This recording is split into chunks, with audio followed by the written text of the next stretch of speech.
From business trends to mom, life's delight. She means business, a powerful sight. Sylvia and Jay, a dynamic duo, sharing wisdom, a powerful view. Elevating women, breaking the mold. The stories inspiring, brave and bold. So tune in weekly for the latest scoop. She means business, beyond the scope. A podcast powerhouse, a force to see. Empowering women, wild and free. Hey there, and welcome to the She Means Business podcast, where we take charge, mold decisions, and transform ambitions. I am Jay Renee. And I am Sylvia, and we are moms, business owners, and good human beings. Hey, girl. Hey, girl. It was supposed to be hey, girl, hey. Yeah, whatever. That wrong, whatever. How has your week been? It's been going good. It's been going really well. But what about you? I think that this is probably one of the busiest weekends I've had in a long time. But it was a good week. I don't have any complaints. Mm-hmm. Busy is good. Yeah, it's just busy, and being a mom is a whole different story though, right? Tell me about it. Oh my goodness. Remind people how old your kids are again. So I have a 12-year-old, a 6-year-old, and a 3-year-old. And the crazy thing is, last week we were home all week except for Thursday. I had to do something. I can't remember what it was. And my husband texted me. It's like, hey, when you come home, the kids want to put on the show for you. Oh, Lord. And I'm like, I've been home all week and y'all want to wait till the week I got to do something. The day I got to do something to talk about putting on a show. Like, oh my God. So, as soon as I go to the bathroom. Yeah. Mom, why didn't you catch me before I went to the bathroom? You seen that there's a reel where the lady is like, every time somebody, like one of the kids calls her name or calls her mom, she has to do like a squat. Oh yes, I did see that. I saw that. I think that was on I know I saw it. Yeah. I definitely saw that. I probably should implement that. I tried it. Might help a little bit. How did that work? I got tired after a while. I stopped, but I tried it. As many times as you hear that. I hear mom from my oldest child more than I do from my youngest child. Mm-hmm. My oldest daughter, she's mom. And I'm like, okay. But other than that, I think that motherhood and balancing a business is definitely a craft. Yeah. It's definitely a craft. I have at home right now, I have a 19-year-old daughter and an 8-year-old daughter. I used to have 4 kids at home, but 2 of mine one went to the military, mm-hmm. One went to go live with his dad. They're both over 18, but with the 2 girls, it's definitely a change. I have my boys there. They kind of did a lot of the heavy lifting. And you don't look over 18, so that's amazing. Thank you. Oh, okay. Yeah, I'm in my 40s, just in case y'all didn't know. Honestly, I didn't even know that. Yeah, I get that all the time. Yeah. All the time. Like, yes, I can buy this alcohol. Thank you. Be a little offended, but glad y'all following the rules. So yes, ma'am. So what's the update on Future Rich Aunties? So Future Rich Aunties, we actually have a wellness fair coming up. Mm-hmm. And the wellness fair is pretty much the launch of our health and wellness division. So what's really important for us as moms is making sure that we are being healthy, that we are learning how to lose weight if we need to lose weight, and it's surrounding ourselves with people who have the same mission and goals. And so us launching the health and wellness division that's the mission for it. Making sure we have access to all of the Zumba classes or Dancing Without Sin. Shout out to Stephanie Kegler. Yes. So we're going to be doing a couple classes with her, and we're actually setting it up at the FSU Hub, where we have women who are in the FRA community who have health and wellness business to set up tables, so that way it raises awareness with their business. And so it's going to be open to the public. Oh, that's awesome.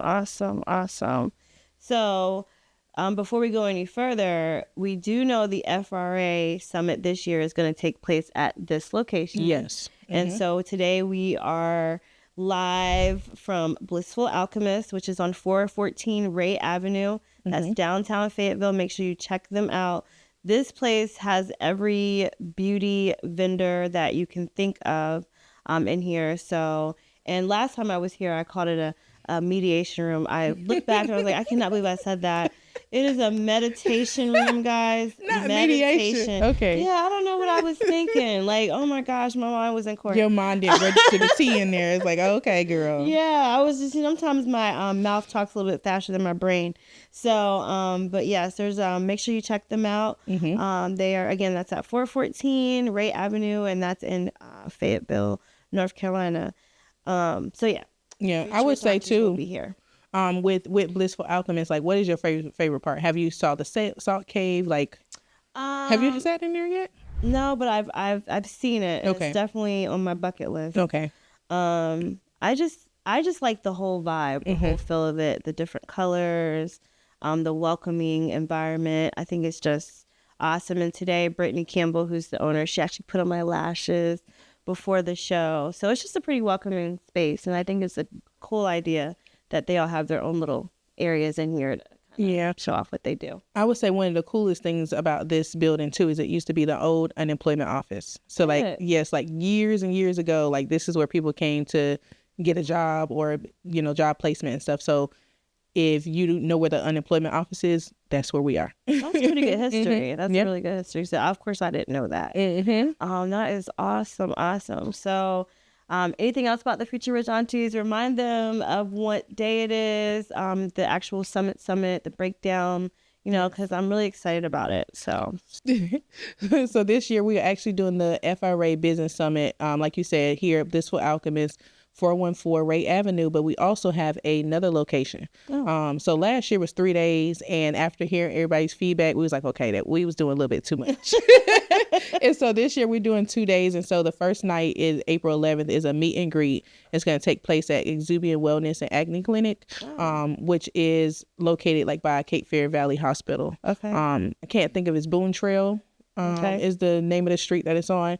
And so we're going to do our meet and greet there. Miss Stacy is actually an FRA member. And so we want to make sure that we're highlighting our members as much as possible. So we use every opportunity we can to use those that's in our network. Right. And so the day one is the meet and greet. And then day two is actually a summit.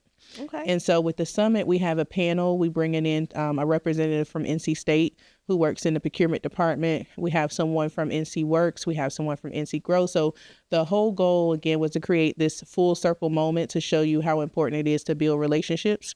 And so this year, we're going to bring people in the room, and the theme is get in the room.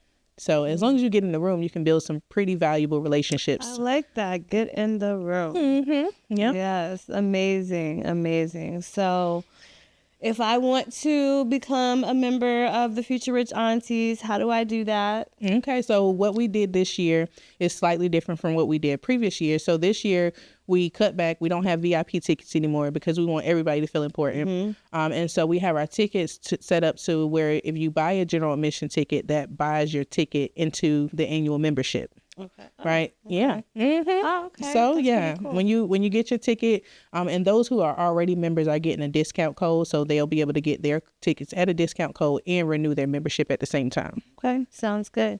Definitely some place you want to be. So get plugged in with the Future Rich Aunties. Yeah.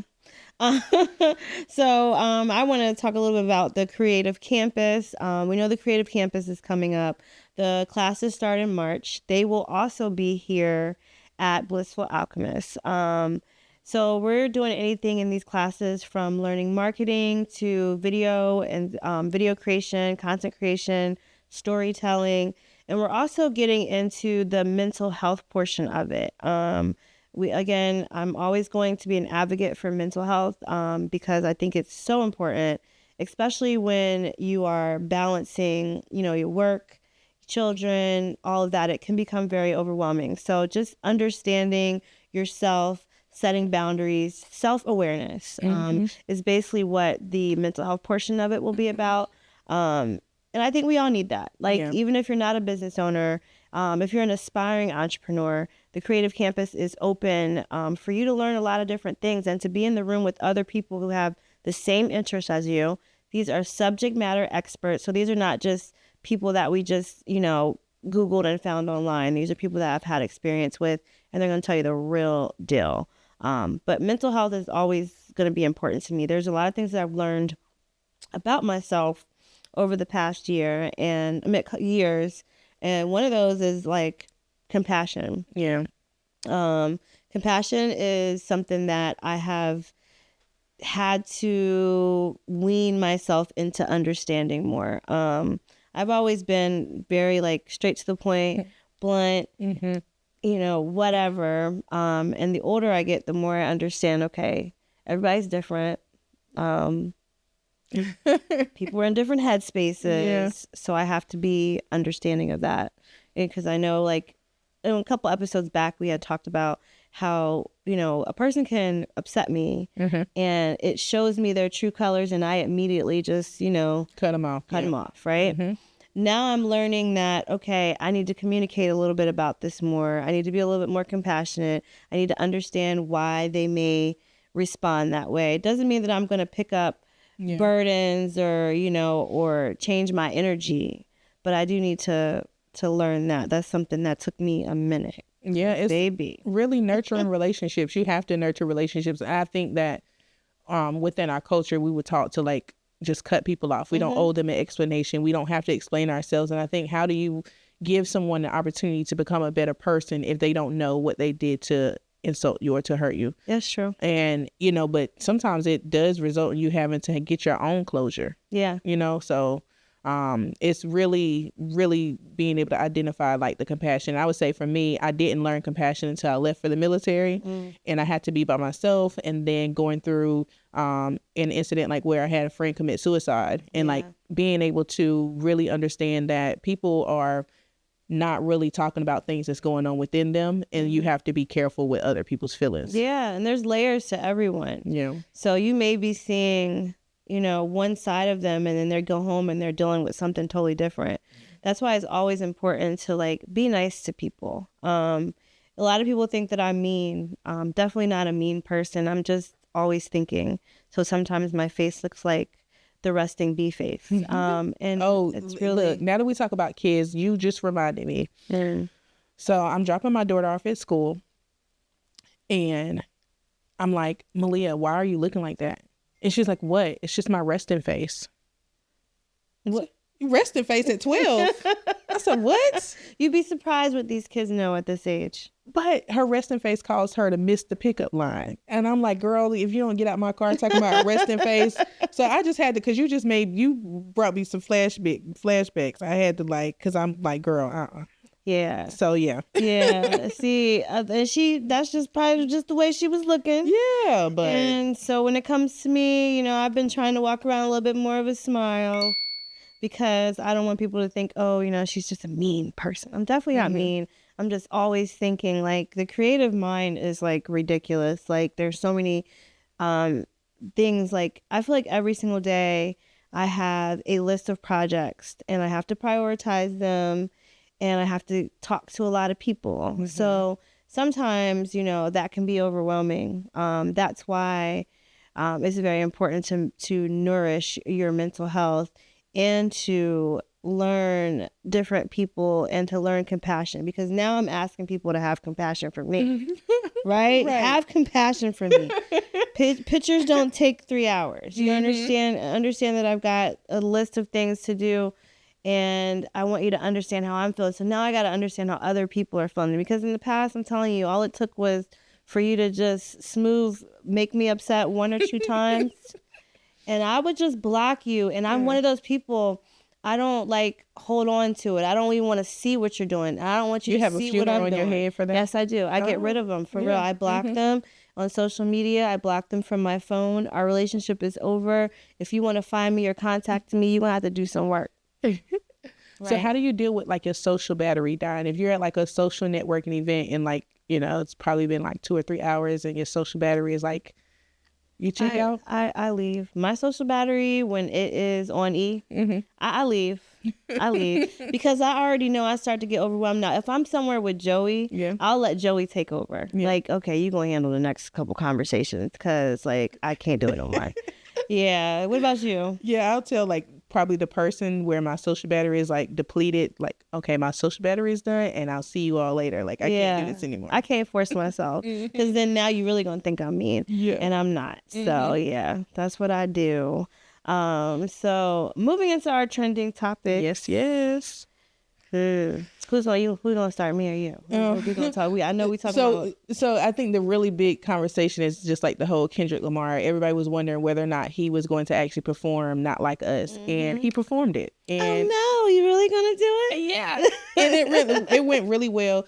I would tell you that the thing that made me scream at the TV was like, no, Serena is not over there crip walking. Yes, she was. And yes, she was. That's exactly what I did. I was like, is that Serena? Crip walking. Yes. Like, yes. She did amazing too. She looked really good. And too. SZA did really good too. She really, that performance was really good. Like just to be able to hear her vocals. So I enjoyed it. Yeah. I think for like the first few days, it was like literally getting on my nerves after the Super Bowl, because it's all this back and forth. You know, people saying it was the worst Super Bowl performance ever. Numbers don't lie. Yeah. But numbers, he came in above Michael Jackson. Yeah. Yep. I think Michael Jackson was like 133 million and he's like 135, something like that.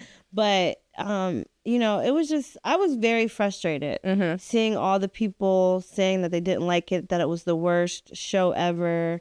And then having, I saw like, you missed the message. It went over your head. I probably saw that 500,000 times, people saying that.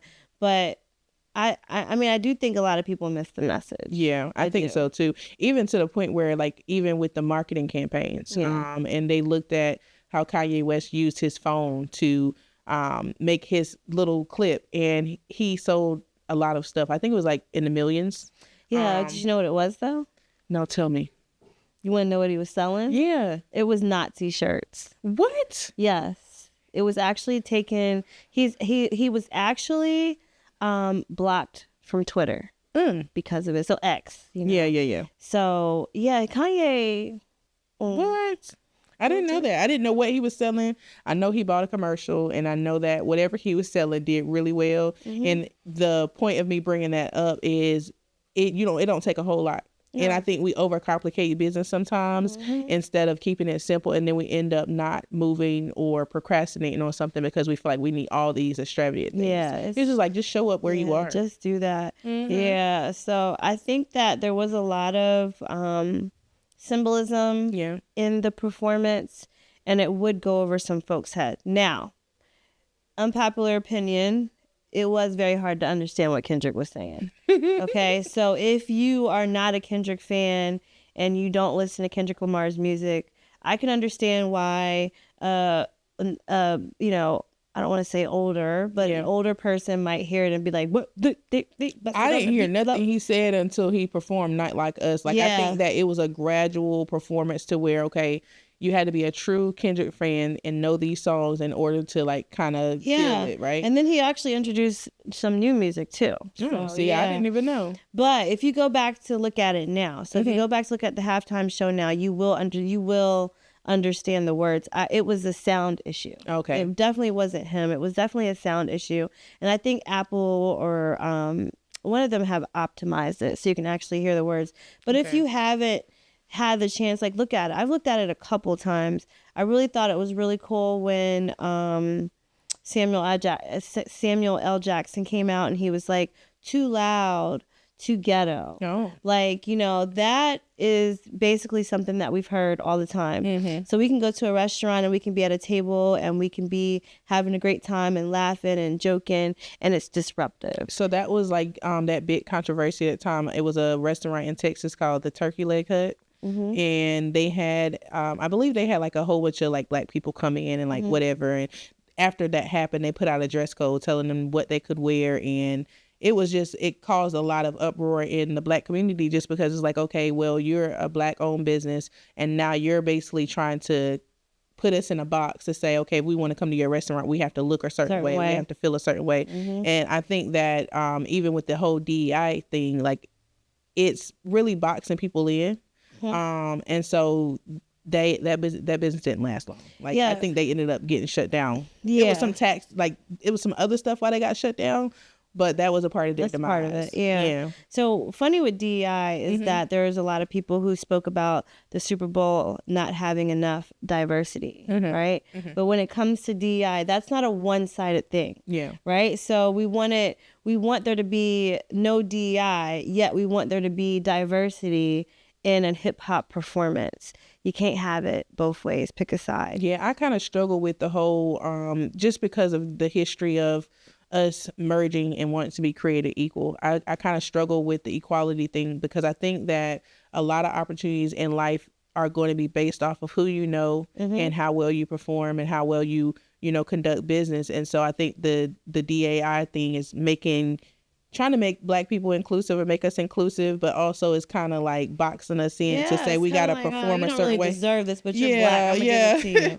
Right? So I struggle with it a little bit because even with Durham, North Carolina, at one point Durham was a thriving African American community where the businesses had their own buses, they had their own banks, they had so many things, and then it's like when we merge all that together to be created equal, it watered down what the Black community can contribute. And then also, if you notice, even with the way Black people spend money, we're spending more money at a faster rate than any other race. Yeah. And that's one of the things that we're going to be talking about too, with an event that we're doing at the FSU Hub.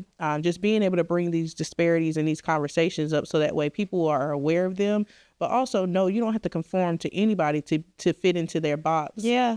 To get an opportunity. And it's all about being able to create your own tables as well. Absolutely. So yeah, I think we talked about that before with DEI.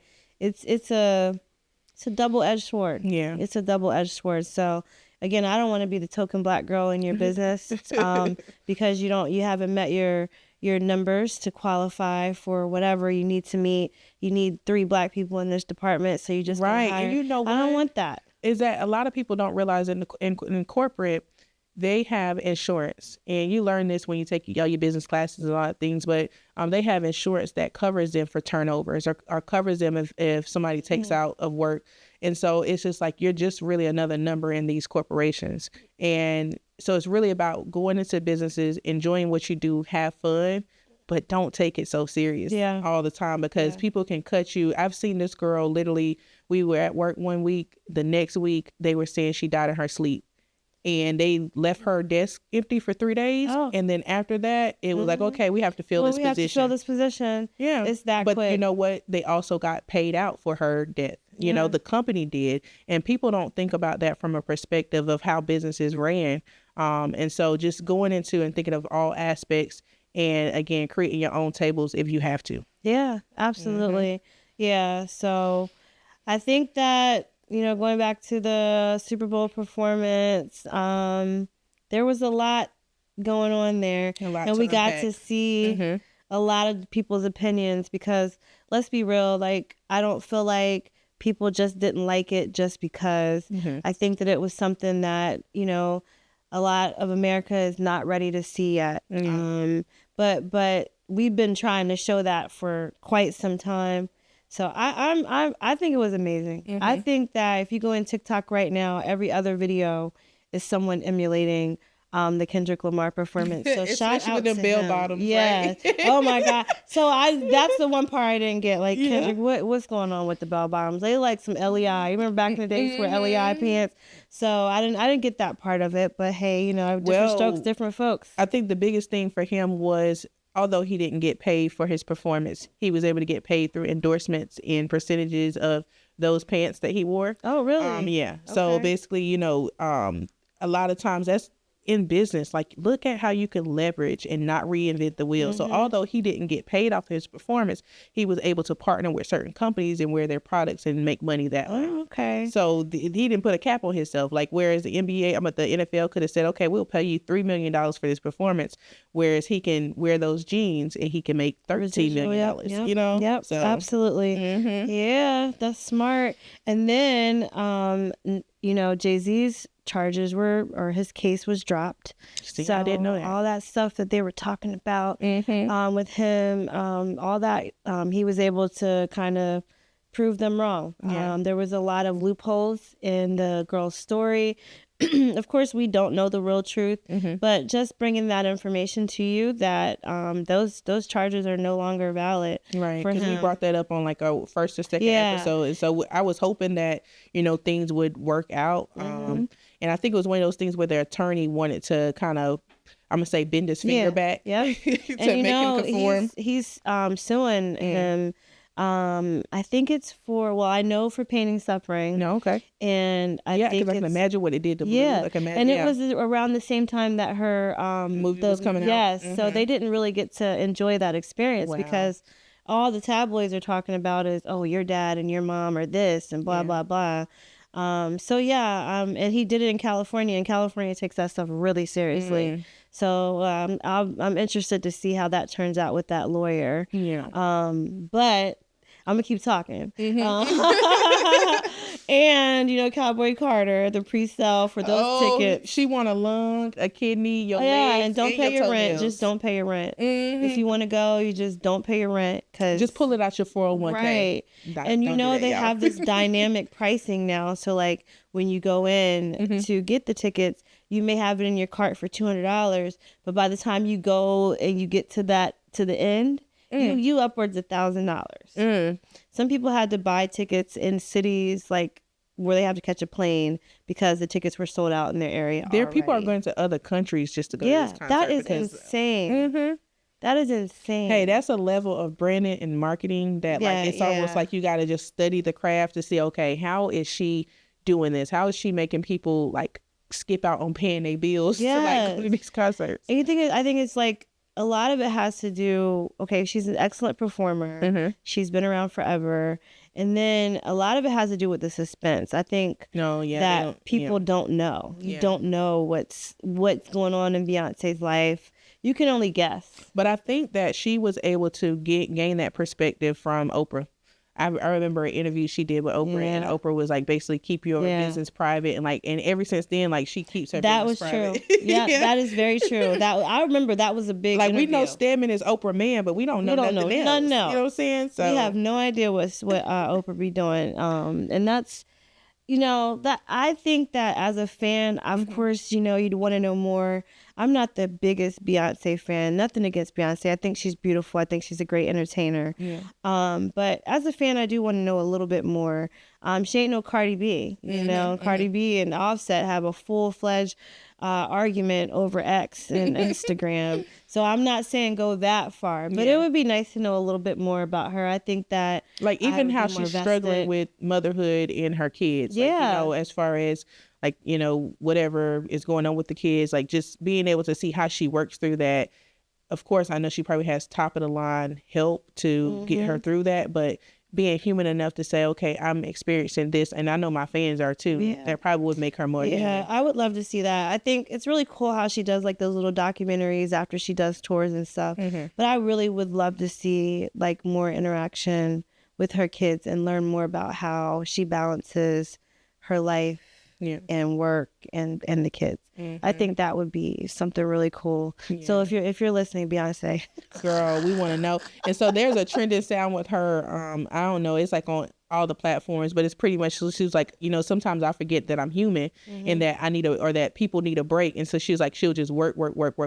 And I can relate to that. I've been in my office before and my mom be like, we gonna take a lunch break. I'm like, oh, I forgot you was That's hungry. what happens. Sometimes you get so focused. And that's passion. Like if you find something that you enjoy doing and it distracts you away from like doing things that you should remember, it's like, okay, well, you might want to make some money off that. Yeah. You might want to figure out how to capitalize off of that. Like, I taught an AI class not too long ago, and I enjoyed the class so much that it wasn't until I got home and read the email about me sending over the invoice that I realized that I got paid to do the class. So I was like, okay, I really enjoyed that. Sometimes things are just like, even with me, like with my business, some people be like, oh, your price is a little lower than other people, like not complaining, but that's what they're calling me, telling me they're booking me for that. Yeah. And sometimes my price is a little bit lower because I just love to do what I'm doing. Now, I've learned over the years that don't pay the bills. So I have other things that kind of compensate for that. But I definitely do things because I love doing it. There's no way a person would do events every single weekend if they didn't love doing it. It's just a lot of work. But at the end, when I see the people happy and I know that all this was put together through my team and me and, you know, my vision and whatever the vision of the client, that's just an amazing feeling for me. And then to get a check on top of that for it. Right. How you gonna lose? You can't. How are you gonna lose? Yes, ma'am. So every week you bring us some information. You talk about some tech stuff, some automation, some delegation, or what you say, delimate, all of that. So I know you got some stuff to tell us this week. So what do we need to know? You bring us something every week, even if it's just some key information about some resources available. Yeah, so I would say this week the major focus on, it's almost piggybacking on to a next trending topic, is how all of these federal cuts are happening in the federal government right now. And it has people scared. A lot of people are losing their jobs. A lot of programs are being cut. But I would say for business owners, it's not really a time for you to get scared. It's a time for you to get prepared. For real. And what I mean by that is continue building relationships, continue showing up, continue letting people know what you do, because there are still state and local government agencies that's looking to partner and work with you. So whereas it took me a really long time to get into the government space, and that was because I was not aware of the state and local opportunities available. So I'm thinking, okay, I got to go get my SAM account. I got to get my UEI number, and I'm putting everything on hold for 3 or 4 years now because I didn't understand how state and local contracts work. And so as a business owner, really looking at how can you position your business to still work with the government, even though all this craziness is going on. I made a video the other day, and someone commented, it was like, well, with everything that's going on in the government, do you think it's still relevant to teach people about government contracts? I think it's very relevant. Like, yeah, the government ain't going nowhere. Yeah, it might be put on hold a little bit. Some things may be put on hold in certain aspects, and some people may be losing their jobs. But as a business owner, they still need businesses to fulfill certain obligations that they have to do. So if you are a business owner, continue to look into those opportunities and see where you can fit in. Yeah, don't let it get you down. That's what I would say. And don't let it discourage you from still, going towards those contracts. They're still gonna be there. The government's not going away. Right. What's happening right now, in my opinion, and I could be absolutely wrong, is that they're looking at the bottom line and they're cutting things, not necessarily things that I agree with or that you might agree with, but they're cutting things. And we are in trillions. We have trillions and trillions of dollars in debt, right? So they're,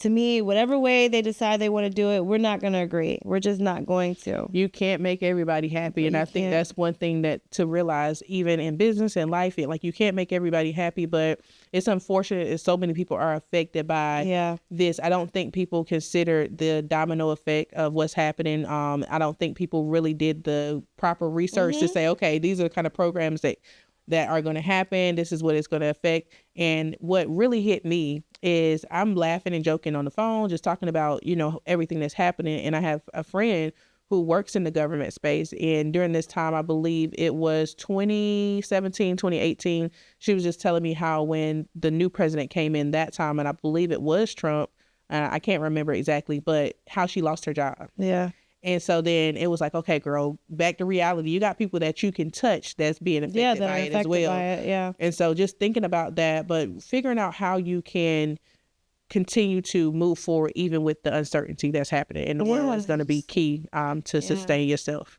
And that's, to me, this is a really good time to really focus in on your passion, to really figure out how you can leverage that and create different streams of income. Ooh, okay. So that leads me to my next point. I made a post on Facebook, and I was like, if you can learn how to make $1,000 without lifting a finger, then you can do it over and over again. And people don't realize how easy it is to make $1,000 through leveraging partnerships, right? So one of the things that I focus on is the relationships that I have. Like, for example, I have a credit repair business.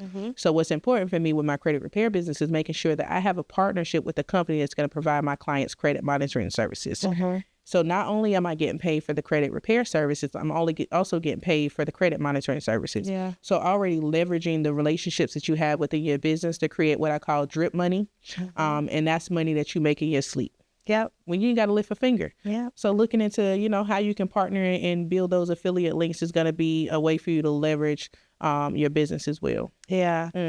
Yeah, I'm like I said, you click on Sylvia's affiliate links, you're going to find something for everything. She really got that down pat. So if you want to learn how to do different streams of income, of course I can help you with that. But Sylvia is really, really good with the referral links and affiliate links and drip money. But I had to learn. It took a really long time to really master it.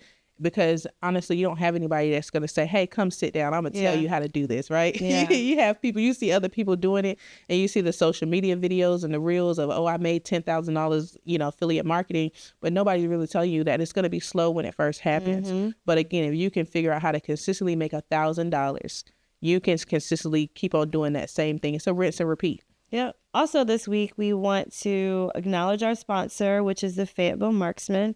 They are the Fayetteville hockey team. And those games are lit. Like, is it loud? Yeah, it is lit though. Like before, like I would never think to go to a hockey game. No offense, hockey, nothing against hockey, but I have went to a few games. They have them on the weekends. Like they have one coming up this weekend where we're actually the hometown hero. So that's exciting. But let's just show you what they do real quick. Hockey fans, the Fayetteville Marksmen are back on the ice, bringing you all the excitement and intensity of the game. Get ready for fast breaks, big hits, and unforgettable goals. Don't miss a moment of the action as your marksmen battle for victory. Whether you're a die-hard fan or new to the sport, there's nothing like the thrill of live hockey. Grab your tickets now and join us at the rink. Fear the Fox. And the Creative Studio is proud to be a sponsor and a partner with the Fayetteville Marksmen. So if you get some time, check out their schedule. They play at the Crown Complex. And shout out to the Fayetteville Marksmen. All right, girls. So it has been... Yeah, we talked about a little bit of everything. About a lot. Yeah, it has been. This has been a really good show. And I look forward to doing this every single week with you. Always, always. Yes, always a pleasure. Make sure that you plug into the Future Rich Aunties. Follow them on Facebook. Also, check out the Creative Campus. You can go to my website, which is www.thecreativestudio.com, and J is JAE, which I know you see. .com. You're so cute. Make sure you check us out. The Creative Campus. I cannot stress how impactful these classes will be on your entrepreneurial journey. If you're an aspiring entrepreneur, if you are a current business owner, if you are a nonprofit founder, any of those, a freelancer, creative, this can be very, very, this can be an asset to your progress and your growth within your entrepreneurial journey. So make sure you check us out. Follow us. She Means Business podcast. Your social battery died, girl. Oh, girl. Yes, you can I'm still recovering. You can find me on Facebook. It's Sylvia Glenn, and also Future Rich Aunties. It's futurerichaunties.com. You can Google us. You can look us up. Watch us on YouTube. We have a lot of different things out, so that way you can get a feel for the community. We are always looking for new members to join and just create an amazing network. Yeah, absolutely. So until next time, thank you for tuning in to the She Means Business podcast, and we will see you again next week.